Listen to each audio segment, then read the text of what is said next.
There we have them. Look at that, a nice golden color on there is exactly what you want.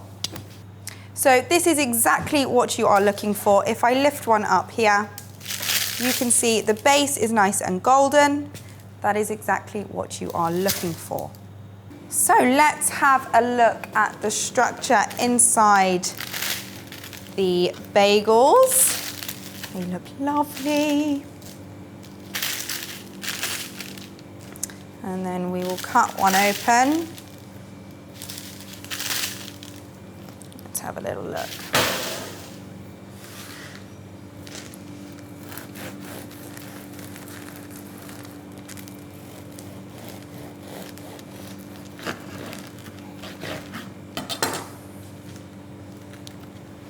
Beautiful, look at that. That is exactly what you want, a nice even crumb. Quite dense, it will be nice and chewy on the outside. Very, very pleased.